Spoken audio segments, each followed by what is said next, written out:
राम राम भाई सारन है। मैं मोहित शर्मा लेकर आया हूँ भाई क्वांटम मैकेनिक्स की एक और न्यू वीडियो। लास्ट वीडियो में हमने ऑपरेटर कंप्लीट किया था भाई। ऑपरेटर में हमने पढ़ा था adjoint of operator, Hermitian operator, skew Hermitian operator और यूनिटरी ऑपरेटर। आज हम क्वांटम मैकेनिक्स की एक न्यू चैप्टर स्टार्ट करने जा रहे हैं भाई, जिसका नाम है कॉम्यूटेशन अलजेब्रा। कॉम्यूटेशन अलजेब्रा अपने आप में बहुत ही इंपॉर्टेंट टॉपिक है भाई, जो कॉम्पिटिटिव एग्जाम और थ्योरी एग्जाम में दोनों में बहुत बार पूछा जाता है। तो देखो भाई, हम स्टार्ट करते हैं। सबसे पहले हम देखते हैं कि कॉम्यूटेशन रिलेशन क्या होते हैं भाई। ये टॉपिक भाई स्टार्टिंग से ही बहुत अच्छे से समझ के चलना, क्योंकि इसका आगे हम बहुत ज़्यादा यूज़ करेंगे भाई। यहाँ पर हम जो पढ़ेंगे इसका हम डायरेक्ट यूज़ करेंगे आगे आने वाले टॉपिक्स में। तो यहाँ पर भी अच्छे से समझना।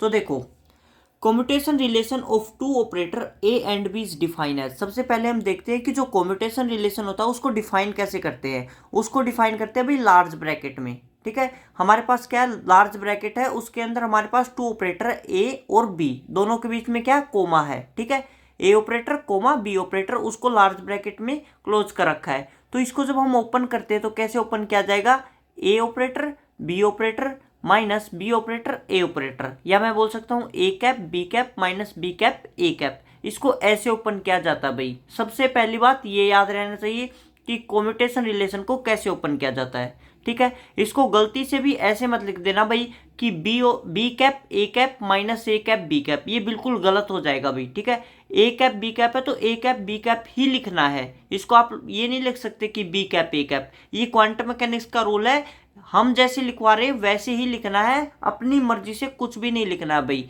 हम ये क्लासिकल मैकेनिक्स में कर सकते हैं कि ए बी को हम बी ए लिख सकते हैं, बट क्वांटम मैकेनिक्स में अगर ए कैप बी कैप है तो उसको ए कैप बी कैप ही लिखना है। तो पहले ये रिमेंबर रहना चाहिए कि कॉम्यूटेशन रिलेशन को ऐसे ओपन किया जाता है। ठीक है, फिर हमारे पास एंटी कॉम्यूटेशन रिलेशन। देखो भाई, हम पढ़ेंगे सिर्फ कॉम्यूटेशन रिलेशन को ही। एंटी कॉम्यूटेशन रिलेशन को सिर्फ यहीं पे डिफाइन कर रखा है कि इसको ऐसे ओपन किया जाता है, इसका आगे हम कोई यूज नहीं करेंगे, सिर्फ हम कॉम्यूटेशन रिलेशन को ही लेकर चलेंगे।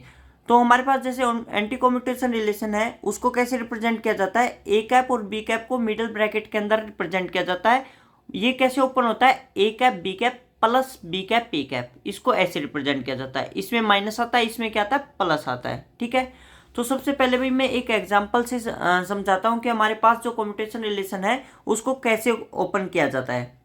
हमारे पास एग्जांपल दे रखा भी कि X cap comma del by del X है, इसको क्या कर रखा है, कॉम्यूटेशन ब्रैकेट में क्लोज कर रखा है। ठीक है, तो इसकी वैल्यू पूछ रखी है भाई। तो यहाँ पर मैं सबसे पहली बात जो बता रहा हूँ उसको नोट करो। हम किसी भी कॉम्यूटेशन ब्रैकेट को जब ओपन करेंगे तो उसको स्टेट पर अप्लाई करेंगे भाई। ठीक है, हमारा पहला रूल यही है कि कॉम्यूटेशन ब्रैकेट को स्टेट पर अप्लाई करना है और फिर उसको ओपन करना है। तो हमने क्या किया, इसको स्टेट पर अप्लाई कर दिया। ये साई क्या है, यहाँ पे क्वांटम स्टेट है। ठीक है, अब हम ओपन कर देते हैं। ओपन कैसे होती थी, A cap B cap minus B cap A cap. A cap की जगह पे है एक्स कैप और बी कैप की जगह पे है डेल बाई डेल एक्स। ठीक है, तो हमने वैल्यू पुट कर दी भाई।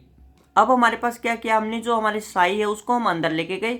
हमारे पास आता है x cap del psi by del X minus del by del X. यहाँ पे एक्स और साई क्या प्रोडक्ट में हो गया। तो हमारे पास जो ये फैक्टर है ये किससे, प्रोडक्ट रूल से अब ओपन होगा। तो देखो भाई, X cap del psi by del X है माइनस है, इसको हम प्रोडक्ट रूल से ओपन कर देते हैं। First function as it is del psi by del x, second function का derivative plus first function x cap का डेरिवेटिव कर देंगे जो कि 1 आएगा, और second function psi as it is हो जाएगा। फिर हम इसको ओपन करते हैं अच्छे से, तो हमारे पास क्या आता है, x cap del psi by del X minus X cap del psi by del X minus psi. इससे ये हमारा कैंसिल आउट हो गया, तो हमें क्या मिल गया, माइनस का साई मिल गया भाई। अब साई से साई हम हटा देंगे क्योंकि हमने साई अपनी तरफ से लिया था भाई, हमने अपनी तरफ से ऑपरेट किया था। ठीक है, तो हमारे पास x cap del by del x किसके बराबर आ गया, -1 के बराबर आ गया। और ये आपको भाई याद रहना चाहिए। ठीक है, इसका हम आगे डायरेक्ट यूज करेंगे कि we know X cap del comma del by del X का जो कम्यूटेशन ब्रैकेट है वो हमारे पास क्या होता है, -1 होता है।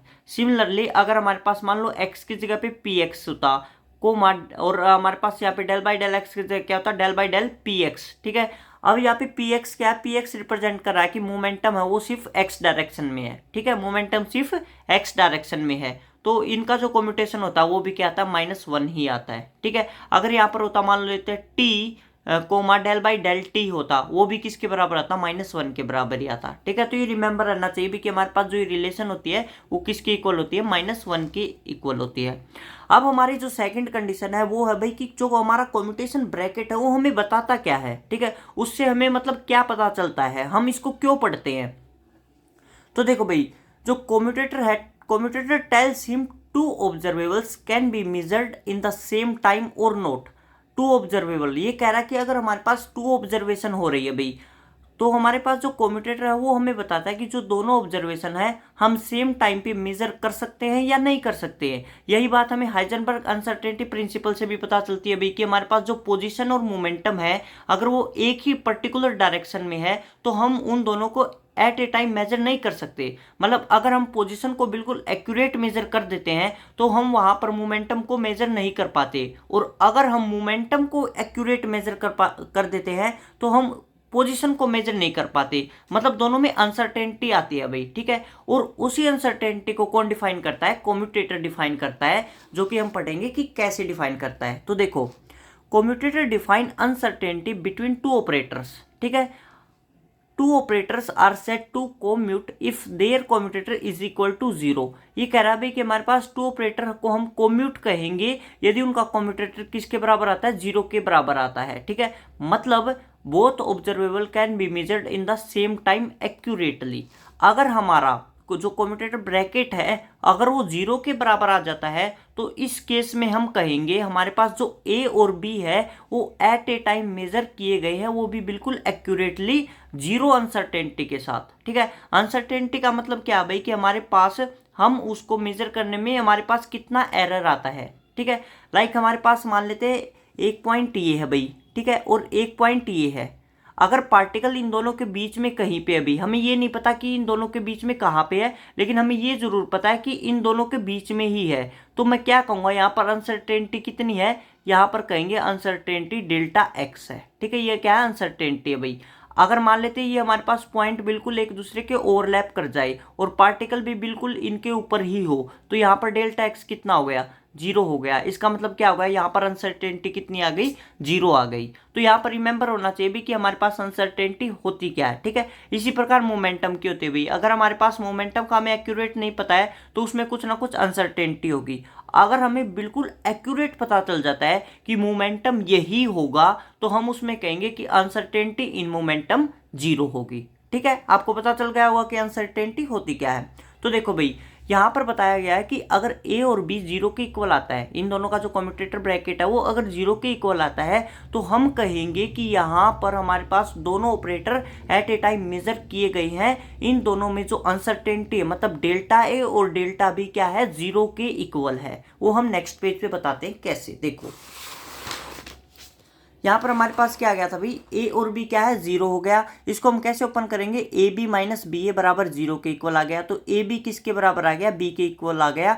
ए and B commute with each other. ठीक है, the observable A and B can be measured in the same time, so we can say uncertainty in the measurement of A and B is 0। मतलब जो uncertainty है वो क्या आई है, हमें 0 मिली है। डेल्टा ए भी 0 है और डेल्टा बी भी 0 है, मतलब इन दोनों का जो प्रोडक्ट है वो भी क्या है, 0 ही आया है।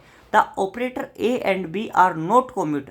यहाँ पर तो भैया यहाँ तक हमने क्या पढ़ा कि ए और बी क्या करे, कोम्यूट करे। कोम्यूट कर रहे हैं तो हम उनको एट ए टाइम मेजर कर सकते हैं, अनसर्टेनिटी उनमें बिल्कुल 0 होगी। बट अगर हमारा जो कम्यूटेटर ब्रैकेट है वो नॉट इक्वल टू 0 आता है तो हम कहेंगे कि हमारे पास जो ए एंड बी है वो एट ए टाइम मेजर नहीं किए जा सकते। मतलब कहने का मतलब क्या है, अगर हम ए को बिल्कुल एक्यूरेट मेजर कर लेंगे कि ए हमारा यही है तो बी में कुछ ना कुछ अनसर्टेनिटी जरूर आएगी। अगर हम बी को बिल्कुल एक्यूरेट मेजर कर लेंगे तो ए में कुछ ना कुछ अनसर्टेनिटी हमें जरूर मिलेगी। ए और बी को एट ए टाइम मतलब एक सिंगल टाइम के ऊपर दोनों को हम बिल्कुल एक्यूरेट डिफाइन नहीं कर सकते हैं। ठीक है, तो ये हमें कौन बताता है, एंटी कोम्यूट बताता है। तो देखो, the operator A and B are not commute. Not commute का मतलब एंटी कोम्यूट।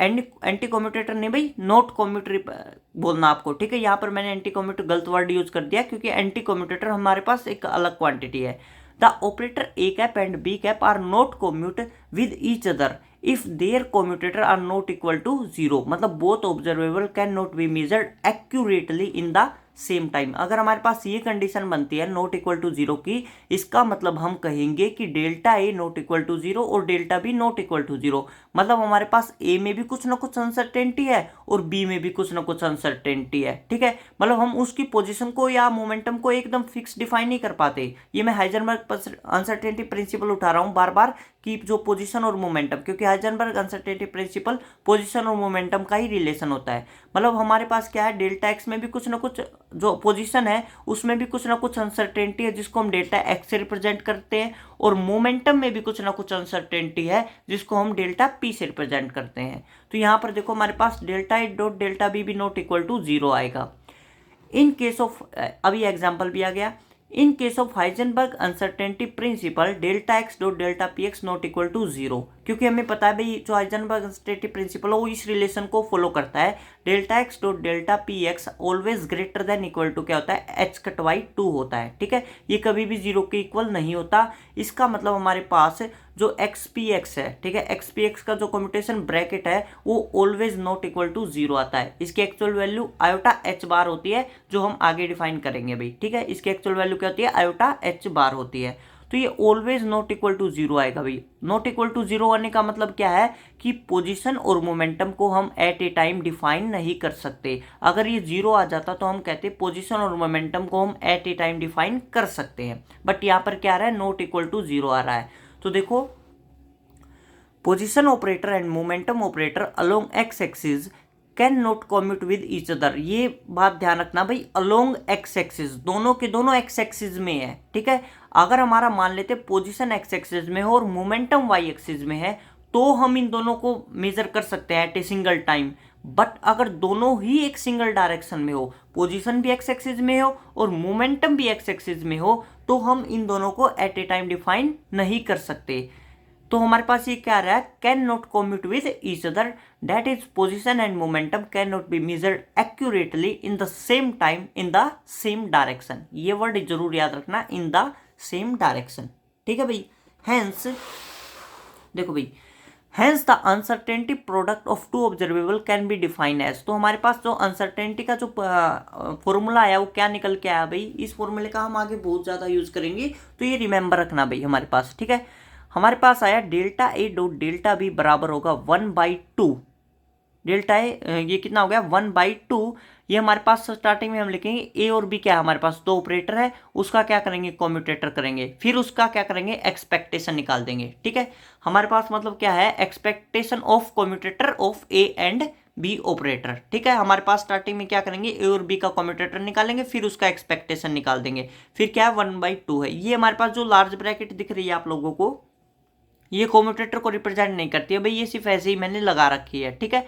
जो हमारे पास ब्रैकेट है वो सिर्फ यहाँ पे 2 है, ये जो है ये हमारा कम्यूटेटर को रिप्रेजेंट कर रही है और ये क्या है, एक्सपेक्टेशन वैल्यू को रिप्रेजेंट कर रही है, ठीक है। एक्सपेक्टेशन वैल्यू भी अपने आप में एक न्यू चैप्टर है भाई, जिसकी हम आगे वीडियो बनाएंगे। बट यहाँ पर आप सिर्फ ये देखो कि ए और बी का कम्यूटेटर है, फिर हम उसका एक्सपेक्टेशन कर रहे हैं और फिर हाफ कर देते हैं उसका, तो हमारे पास जो रिजल्ट निकल के आता है वो क्या निकल के आएगा, डेल्टा ए और डेल्टा बी, मतलब अनसर्टेनिटीज का प्रोडक्ट निकल के आएगा। हमें यही निकालना है, uncertainties product of two observable, ठीक है। तो ये फॉर्मूला भाई अच्छे से याद रखना, इसका हम आगे बहुत ज्यादा यूज करेंगे।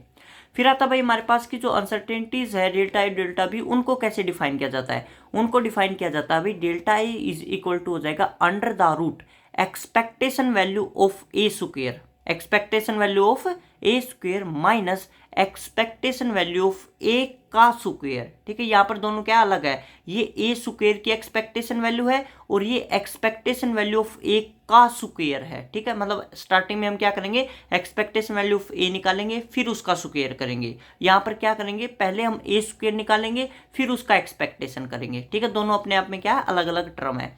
तो इससे इन दोनों को जब सोल्व करेंगे तो हमें डेल्टा ए मिलेगा, ऐसे ही हमारे पास डेल्टा बी मिलेगा भाई, ठीक है।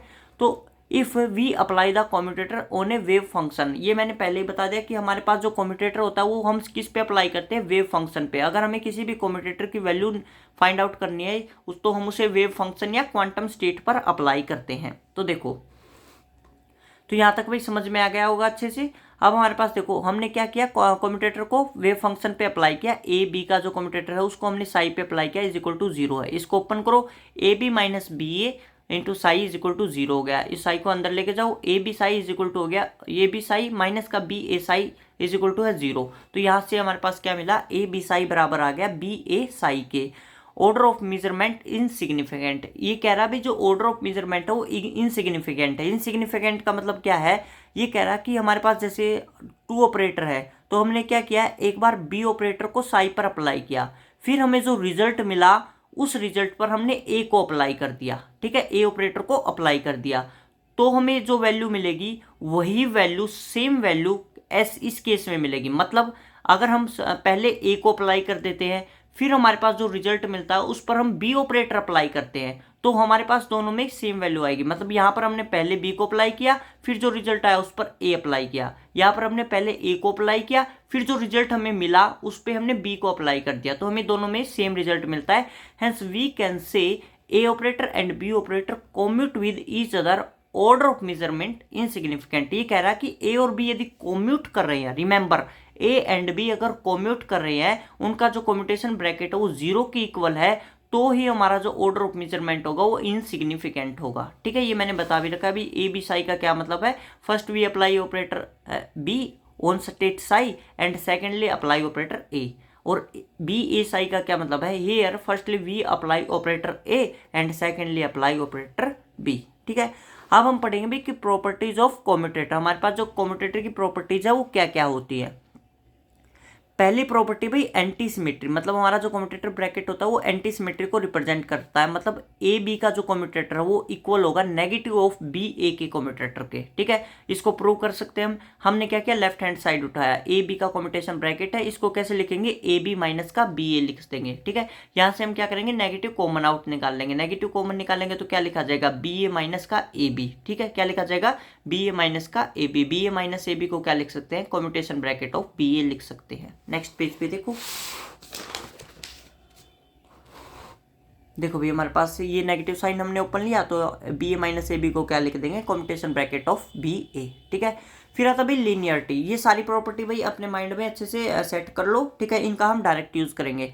फिर आता भाई हमारा पास लीनियरिटी। लीनियरिटी क्या होता है, हमारे पास कॉम्पिटिशन ब्रैकेट है ए कोमा बी प्लस सी है। ठीक है, तो हम क्या करेंगे, ए का एक बार बी के साथ कर देंगे प्लस ए का फिर सी के साथ कर देंगे। ए का कॉम्पिटिशन ब्रैकेट बी के साथ प्लस ए का कॉम्पिटिशन ब्रैकेट सी के साथ। ठीक है, ऐसे ही हमारे पास अगर ए प्लस बी कोमा सी है तो ए सी का कॉम्पिटिशन ब्रैकेट हो जाएगा प्लस बी सी का कॉम्पिटिशन ब्रैकेट हो जाएगा। ठीक है भाई, फिर आता भाई हमारे पास डिस्ट्रीब्यूटिव प्रॉपर्टी। ये बहुत अच्छी प्रॉपर्टी है भाई। हमारे पास देखो ए, हमारे पास जो कॉम्पिटिशन ब्रैकेट है ए कोमा बी सी का है। ठीक है, बी सी यहाँ पे प्रोडक्ट में है, ए कोमा बी सी है। इसको कैसे ओपन किया जाता है, इसको ओपन किया जाता है B commutation bracket of A C plus A B का कॉम्पिटिशन ब्रैकेट इनटू सी। अब रिमेंबर क्या रखना आपको, रिमेंबर ये याद रखना भाई, अगर बी मैं इस साइड लिख रहा हूं तो मतलब इसी साइड लिख रहा हूं। आप ये नहीं कर सकते कि बी को इस साइड लिखोगे, अगर इस साइड लिख दिया क्वांटम मैकेनिक्स में तो ये गलत हो जाएगा। ये हम क्लासिकल मैकेनिक्स में लिख सकते हैं। जैसे हम यहाँ पे कॉम्पिटिशन ब्रैकेट पढ़ते हैं, क्लासिकल में हम पॉइजन ब्रैकेट पढ़ते हैं भाई, वहां पर भी हम सेम कंडीशन ही अप्लाई करते हैं, बिल्कुल ऐसे ही केस बनते हैं। वहां पर हम क्या करते हैं, बी को इस साइड भी लिख सकते हैं, इस साइड भी लिख सकते हैं, सी को इस साइड भी लिख सकते हैं, इस साइड भी लिख सकते हैं, हम कोई गड़बड़ी नहीं होगी। बट अगर हमने यहाँ पर बी को इस साइड लिख दिया तो हमारा गलत हो जाएगा भाई। अगर बी को इस साइड लिख रहे हैं तो इसी साइड ही लिख रहे हैं, आपको इस साइड नहीं लिख सकते। ठीक है, अब मैं आपको याद करा देता हूँ कि हम कैसे पता चलेगा कि बी को इस साइड लिखना है, सी को इस साइड लिखना है। बिल्कुल सिंपल है भाई। देखो हमारे पास ए कोमा बी सी है, बी हमारा क्या है, बी और सी में देखो बी हमारा क्या है, लेफ्ट हैंड साइड में है, तो बी हमारा लेफ्ट हैंड साइड में है अभी। ठीक है, सी हमारा क्या है, राइट हैंड साइड में है, तो देखो सी हमारा क्या है, राइट हैंड साइड में। जब हमने बी को लेफ्ट हैंड साइड में रख लिया तो क्या बच गया, ए सी बच गया, तो बी कैप ए सी का कॉम्पिटिशन ब्रैकेट प्लस जब हमने ए सी को क्या रख लिया, राइट हैंड साइड में रख दिया, तो हमारे पास क्या बच गया, ए बी बच गया, तो ए बी का कॉम्पिटिशन ब्रैकेट। सिमिलरली यहाँ पर देखो ए बी और सी है हमारे पास। ठीक है, ए बी का क्या प्रोडक्ट है, कोमा सी का कॉम्पिटिशन ब्रैकेट है इनका। ठीक है, तो इसमें हम कैसे लिखेंगे, देखो ए और बी में देखो भाई, ए हमारा क्या लेफ्ट हैंड साइड में, तो हमने ए को लेफ्ट हैंड साइड में रखा। बी हमारा क्या राइट हैंड साइड में, तो हमने बी को राइट हैंड साइड में रखा। जब हमने ए को लेफ्ट हैंड साइड में रख लिया तो क्या बच गया, बी और सी बच गया, तो बी सी का कॉम्पिटिशन ब्रैकेट हो जाएगा प्लस जब हमने बी को राइट हैंड साइड में रख दिया तो क्या बच गया, ए सी बच गया, तो ए सी का कम्यूटेशन ब्रैकेट। ठीक है, तो प्रॉपर्टी ऐसे याद रखनी है और ये बहुत ही अच्छी प्रॉपर्टी है भाई, बहुत ही ज़्यादा यूज होगी। ठीक है, फिर आता है हमारे पास जैकोबी आइडेंटिकल, जो कि न्यूमेरिकल्स में डायरेक्ट यूज करके हमें आंसर दे देता है। ठीक है, नेट में भी बहुत क्वेश्चन आए भी जैकोबी आइडेंटिटी पे।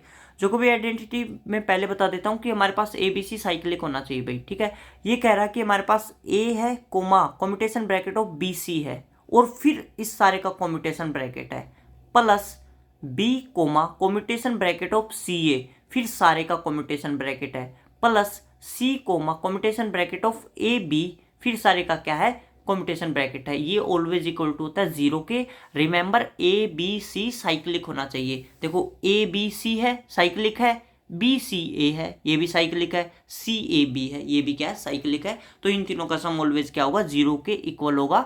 ये रिमेंबर होना चाहिए, क्या होना चाहिए, साइक्लिक होना चाहिए। ठीक है, फिर आता है हमारे पास ऑपरेटर कोम्यूट विद स्केलर। जो ऑपरेटर कोम्यूट करता है स्केलर्स के साथ वो ऑलवेज जीरो होता है भाई। ठीक है, ऑपरेटर कोम्यूट विद स्केलर क्या होता है, ऑलवेज जीरो होता है।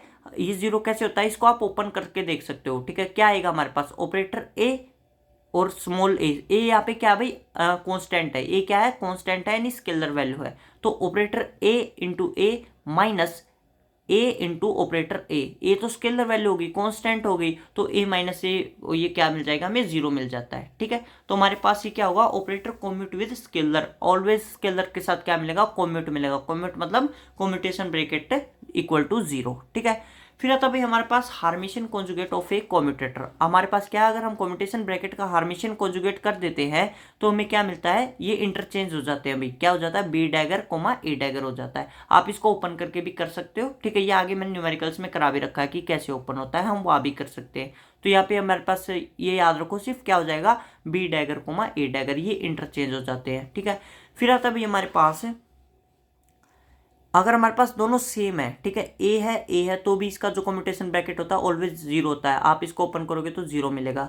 अगर हमारे पास क्या है, ए ऑपरेटर है और कोमा दे रखा है हमारे पास फंक्शन ऑफ ए ऑपरेटर और फंक्शन ऑफ ए ऑपरेटर, यदि कम्यूटेशन ब्रैकेट में तो ऑलवेज कम्यूट करेगी, इक्वल टू जीरो होगा। ठीक है, फिर हमारे पास दे रखा है ए ऑपरेटर कोमा, ये ए क्या है हमारे पास, कॉन्स्टेंट है, इंटू बी ऑपरेटर है। तो इसका अगर कम्यूटेशन ब्रैकेट है तो हमारे पास जो अंदर कांस्टेंट टर्म होते हैं हम उसको बाहर ले आते हैं। ठीक है, ये रिमेंबर होगा कि हमारे पास कम्यूटेशन ब्रैकेट में जो भी कांस्टेंट वैल्यू होगी हम उसको बाहर लेके आ सकते हैं। तो हमारे पास क्या हो जाएगा, A into commutation bracket of A B. फिर हमारे पास आता है भाई कि A operator A minus small B, B A B क्या कांस्टेंट वैल्यू है, इंटू बी ऑपरेटर और इसका कम्यूटेशन ब्रैकेट है, तो ए बी क्या कांस्टेंट है तो बाहर आ जाएंगे। ठीक है, फिर हमारे पास आता है भाई कम्यूटेशन ब्रैकेट है हमारे पास A B comma C D की। ठीक है, अब देखो भाई हमने जो अभी अभी ऊपर डिस्ट्रीब्यूटिव पढ़ा था सेम अप्लाई होगा। ठीक है, डिस्ट्रीब्यूटिव ही अप्लाई होगा, बस वो दो तरीके से हो जाएगा। कैसे, देखो एक बार हम ए बी पे अप्लाई करते हैं, एक बार सी डी पे। यहाँ पे मैं सिर्फ सी डी पे अप्लाई करके दिखाऊंगा और ए बी और सी डी पे कैसे अप्लाई होगा वो हम न्यूमेरिकल्स में करेंगे। तो सी डी पे देखो हमारे पास, देखो भाई सी डी के अंदर देखो, सी क्या है, लेफ्ट हैंड साइड में, डी क्या है, राइट हैंड साइड में है। तो हमारे पास डी को राइट हैंड साइड में लिखेंगे, सी को लेफ्ट हैंड साइड में रखेंगे। जब हमने डी को राइट हैंड साइड में रख दिया तो क्या क्या बच गया, ए बी का प्रोडक्ट कोमा सी बच गया। तो ए बी का प्रोडक्ट कोमा सी का कम्यूटेशन ब्रैकेट, डी को हमने राइट हैंड साइड में रख दिया, प्लस जब हम सी को लेफ्ट हैंड साइड में रख देते हैं तो क्या बच जाएगा, ए बी और डी बच जाएगा। तो ए बी डी का कम्यूटेशन ब्रैकेट हो गया और सी हमने लेफ्ट हैंड साइड में रख दिया। अब भाई इसको भी कैसे ओपन करेंगे मैं बता देता हूँ, जो हम आगे न्यूमेरिकल्स में भी पढ़ेंगे। इसको भी कैसे ओपन करेंगे, इसको ओपन ऐसे होगा, ए और बी में देखो, ए हमारा लेफ्ट हैंड साइड में है, बी हमारा राइट हैंड साइड में है। जब हम इसको ओपन करेंगे तो ए को क्या रख लेंगे, लेफ्ट हैंड साइड में रख लेंगे, फिर लिख देंगे ए इंटू में बी सी हो जाएगा हमारे पास का कम्यूटेशन ब्रैकेट, और डी हमारा है ही, प्लस फिर हमारे पास बी क्या है, राइट हैंड साइड में है। तो राइट हैंड साइड में कैसे लिखा जाएगा, ए सी का कम्यूटेशन ब्रैकेट, बी और डी हमारा था ही। ठीक है, बी डी हो जाएगा। ऐसे ही इसको ओपन कर देंगे भाई। ठीक है, फिर हमारे पास 12th क्वांटिटी जो प्रॉपर्टी है वो देखो भाई, ए और फंक्शन ऑफ एफ बी। ठीक है, हमारे पास क्या दे रखा है, ए और फंक्शन ऑफ बी ऑपरेटर दे रखा है और उसका कम्यूटेशन ब्रैकेट है। तो इसको ऐसे ओपन करते हैं भाई, हमारे पास del by del B F of B. ठीक है, मतलब हमारे पास क्या हो गया कि जो फंक्शन दे रखा है, ठीक है, फंक्शन ऑफ बी ऑपरेटर दे रखा हो, तो बी ऑपरेटर के रिस्पेक्ट में हम डेरिवेटिव कर देते हैं फंक्शन ऑफ बी का, और हम क्या लिख देंगे, ए ऑपरेटर बी ऑपरेटर का कम्यूटेशन ब्रैकेट बना देंगे। ये कंडीशन हम तभी अप्लाई कर सकते हैं जब हमारे पास जो कम्यूटेशन ब्रैकेट है ए बी वो कोई कांस्टेंट वैल्यू दे भाई, ठीक है, क्या दे, कोई कांस्टेंट वैल्यू दे, कोई स्केलर वैल्यू दे। मतलब देखो हमारे पास ये हम तभी अप्लाई कर सकते हैं जब A comma of commutation bracket of A B, ठीक है, ये किसके इक्वल आए, 0 के इक्वल आए, ठीक है, मतलब A commutation bracket of A B और सारे का कम्यूटेशन या तो ये हो या equal to B commutation bracket of A B और सारे का कम्यूटेशन किसके इक्वल हो, 0 के इक्वल हो, ठीक है। बट हम ये नहीं करेंगे भाई, ये क्या हो, थोड़ा कॉम्प्लिकेटेड हो जाता। आप सिंपल रिमेंबर याद रखो, जब ए और बी का जो कम्यूटेशन है, अगर हमें कोई वो स्केलर वैल्यू दे देगा, देखो अगर ये कोई स्केलर वैल्यू दे देता है, मान ली इसने हमें ए स्केलर वैल्यू दी, स्मॉल ए, तो हमें पता है कि ए और स्मॉल ए, ठीक है, ये देखो ए और स्मॉल ए का कम्यूटेशन ब्रैकेट ऑलवेज क्या होता है, 0 के इक्वल होता है। तो आप सिंपल ये याद रखो कि अगर ए बी का कम्यूटेशन हमें कोई कांस्टेंट वैल्यू देगा तो हम ये अप्लाई कर सकते हैं, ठीक है। तो हमारे पास मैंने ये लिख भी रखा है ए कोमा ए क्या हमारा स्केलर वैल्यू है, अगर ये 0 के इक्वल होगा तभी हम ये अप्लाई करेंगे। सिमिलरली ऐसे भी बन सकता है केस, ये हमारे पास क्या है, फंक्शन ऑफ ए दे रखा है कोमा बी दे रखा है, तो इसको कैसे ओपन किया जाएगा, हमारे पास जो फंक्शन ऑफ ए है, ए ऑपरेटर है, तो हम क्या करेंगे, फंक्शन ऑफ ए ऑपरेटर को ए से हम डेरिवेटिव कर देंगे, ठीक है। तो del by del A F of A into आ गया ए बी। अब ये बात यहाँ पे भी लागू होती है भाई कि हमारे पास कंडीशन क्या होनी चाहिए कि ए बी का जो हमारा कॉम्यूटेशन है वो कोई कांस्टेंट वैल्यू मिलनी चाहिए भाई, ठीक है। जब हमें कांस्टेंट वैल्यू मिलेगी तो ही हम ये अप्लाई कर सकते हैं, ठीक है। अभी आपको ये अच्छे से समझ में नहीं आ रहा होगा तो कोई प्रॉब्लम नहीं है भाई, जब हम इन पे न्यूमेरिकल्स करेंगे तो ये आपको फटाफट समझ में आएगा भाई, ठीक है। तो हमारे पास ए बी क्या हो जाएगा, एनी स्केलर वैल्यू है, ठीक है। एक एग्जाम्पल तो यही समझ के चलो भाई, वैसे ये प्रॉपर्टी है लेकिन इससे मैं हमारे पास जो 12 और 13 प्रॉपर्टी पड़ी है इन्हीं से मैं आपको समझाता हूँ कि कैसे होता है। हमारे पास देखो भाई ए ऑपरेटर दे रखा है कोमा बी ऑपरेटर की पावर n है और उसका कम्यूटेशन ब्रैकेट है, इसको सोल्व करना है। तो अभी अभी हमने बताया था भाई कि हमारे पास जो 12 नंबर प्रॉपर्टी थी उसमें हमारे पास देखो ए ऑपरेटर था और फंक्शन ऑफ बी था, तो उसको हमने कैसे अप्लाई किया, ओपन किया था, उसको हमने ओपन किया था कुछ इस टाइप से कि हमारे पास del by del B function of B, ठीक है, del by del B function of B into में कम्यूटेशन ब्रैकेट ए बी, ठीक है। तो del by del B function of B, इसको जब हम ओपन करते हैं तो ऐसे ही तो ओपन होगा, एन बी की पावर एन माइनस वन, इसका जब हम डेरिवेटिव कर देंगे तो एन पावर आ गई, बी की पावर एन माइनस वन हो जाएगी। लेकिन रिमेंबर यहाँ पर भी वही कंडीशन अब एप्लीकेबल है कि ए और बी क्या होना चाहिए, एनी स्केलर वैल्यू होनी चाहिए, क्या होनी चाहिए भी, एनी स्केलर वैल्यू होनी चाहिए। ऐसे ही देखो ए की पावर एन है और कोमा दे रखा बी और इसका कम्यूटेशन ब्रैकेट है भाई, ठीक है। तो इसको भी ऐसे ही ओपन करेंगे, डेल बाई डेल ए की पावर एन क्या है, डेल बाई डेल ए की पावर एन है और कम्यूटेशन ब्रैकेट ए बी। जब डेल बाई डेल ए की पावर एन को सोल्व करते हैं तो हमें ये मिलता है एन ए की पावर एन माइनस वन, ठीक है। इसको जब हम सोल्व करेंगे तो क्या मिलेगा, एन ए की power N minus one commutation bracket of A B. अब यहाँ पर भी वही एप्लीकेबल है कि commutation bracket of A B क्या होना चाहिए, कोई स्केलर वैल्यू होनी चाहिए, ये तभी एप्लीकेबल होगा, ठीक है। और ये हम अच्छे से क्वेश्चंस में पढ़ेंगे क्योंकि भैया हमारे पास कैसे सोल्व होगा। तो भाई हम क्वेश्चन की एक अलग वीडियो बनाएंगे क्योंकि हमारे पास क्वेश्चन है कम्यूटेशन पे बहुत सारे, ठीक है। अगर हम इसी में ऐड करेंगे तो ये वीडियो हो जाएगी भाई बहुत ज़्यादा लंबी, तो इसके लिए हम क्या करेंगे, अलग वीडियो बनाएंगे। बट रिमेंबर भाई जब हम नेक्स्ट वीडियो क्वेश्चन की बनाएंगे उससे पहले आपको ये वीडियो बिल्कुल क्लियर होनी चाहिए, ये प्रॉपर्टी बिल्कुल अच्छे से याद होनी चाहिए और क्वेश्चन करेंगे जब ये बिल्कुल ही क्लियर हो जानी चाहिए कि हमने ऐसे बोला था तो वो इस प्रकार हुआ था, ठीक है। अगर आप ये वीडियो देखे बिना अगर नेक्स्ट वीडियो देखोगे तो आपको नेक्स्ट वीडियो बिल्कुल भी समझ में नहीं आएगी, तो पहले आपको ये वीडियो देखनी पड़ेगी। Okay, thank you.